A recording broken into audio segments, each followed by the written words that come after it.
What is today Latin America was once many native nations. Spain, Portugal, France, England, the Dutch and Danish all invaded. They carried out genocide after genocide and enslaved both natives and Africans. After independence, most new governments were still white-dominated, with more genocides against natives in nations like Argentina, Brazil, and Chile.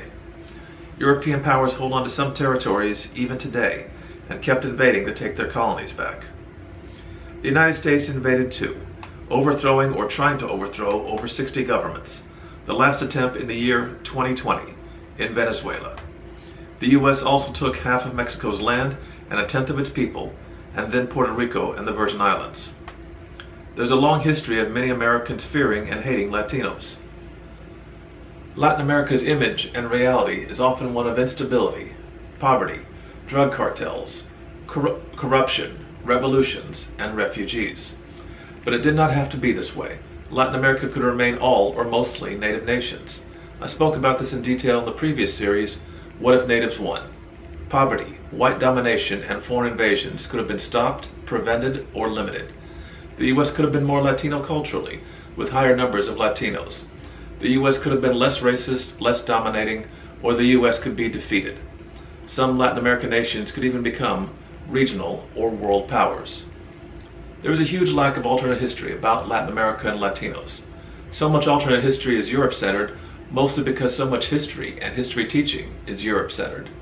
This series is dedicated to scenarios, points of departure, and possibilities of Latin American victory within Latin America and a more Latino or less racist American society. My name is Carroll. I'm Associate Professor of History at Northern Virginia Community College. I've written mostly about wars, veterans, human rights, and genocide.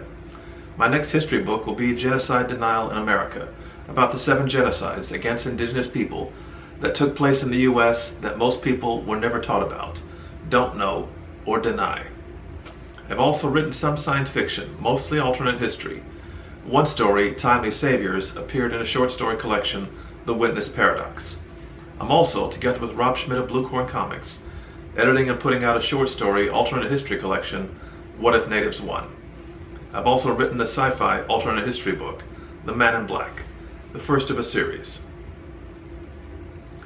The nation of Bolivia was for a long time the poorest and least developed and least democratic part of South America.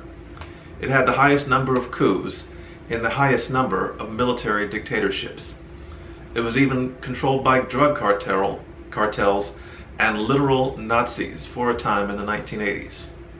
Bolivia also has the highest native population in South America, in all of Latin America, except Guatemala. But natives were legally barred from voting until the 1950s. The two are related. Lack of political power is related to poverty and inequality. It wasn't until the 21st century and rise of the movement towards socialism and Evo Morales that any of that started to be reversed. Bolivia today has some of the highest economic growth, and extreme poverty has dropped dramatically. All of this in spite of a fascist coup last year that ended in failure, and today a new democratic president elected. Bolivia lost also about a third of its territory to one war or threat of war after another. All 4 of its neighboring nations took advantage of Bolivia's weakness. First, Chile took Bolivia's coast in the War of the Pacific. Then much of the Amazon was taken from Bolivia by Brazil in the Accred War.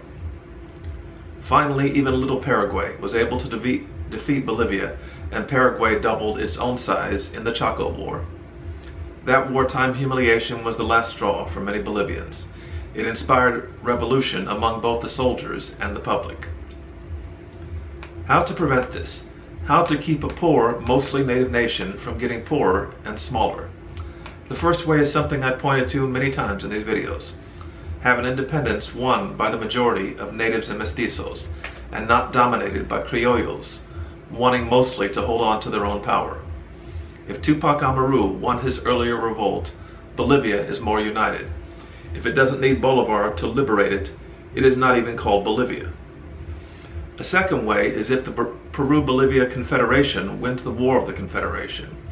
General and President André de Santa Cruz, a mestizo said to be descended from Inca rulers, tried to unite Bolivia and Peru and declared his goal to be to reunite the former Inca state. Two congresses in North and South Peru declared their own nations and asked for Santa Cruz to be their protector.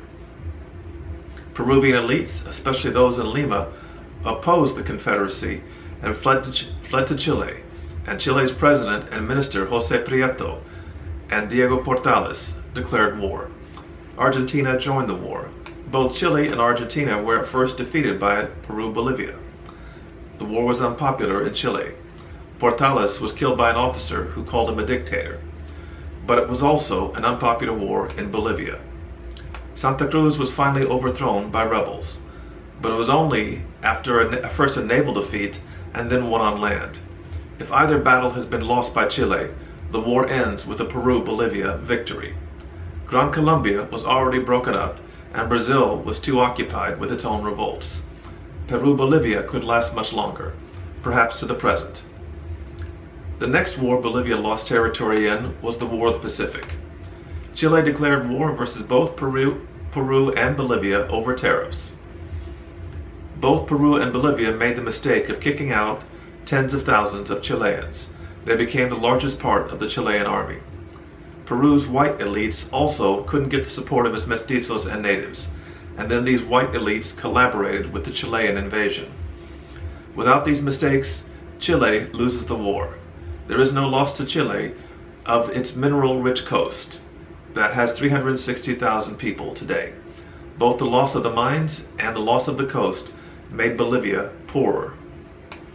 The next loss of Bolivian territory was to Brazil in the Accred War, sometimes called the Rubber War, in the border region of the Amazon. Brazil sent colonists to invade and take over, and then they declared the area a republic. Brazil's troops defeated Bolivian troops sent to take it back. Bolivia gave up the territory in exchange for money and a promise that Brazil would pay for a railroad. If Bolivia defeated Brazil, the region today would have almost 900,000 people. The last time Bolivia lost territory was the Chaco War to Paraguay. The area had few people but was thought to have oil. Bolivia's army was one-third larger, but still lost almost twice as many killed or captured. The anger over the loss ultimately led to Bolivia's revolution in the 1950s. If Bolivia had won, perhaps 100,000 people would live in the region today. No oil was discovered until over 70 years later. All of these losses piled upon each other. If one war was not lost, the later ones are less likely to be lost or even happen. Bolivia would today be as powerful as Colombia, Venezuela, or Argentina, second in size and territory only to Brazil. It would be economically stronger, where today it is among the poorest in Latin America. It took until the Bolivarian movement and MAS, or movement towards socialism, for Bolivia to reduce its extreme poverty. A larger Bolivia would today have almost 1.5 million people more, plus the 3% of the population lost in the Chaco War, raising its population from 11.5 million to at least 13 million. But more important is the psychological difference. No more inferiority complex and sense of being the victim of other nations. This is the end of the 16th video. Please repost freely, like, quote, and comment. This has been Latin American Victory. Next time we will discuss what if there were a Mapuche nation again.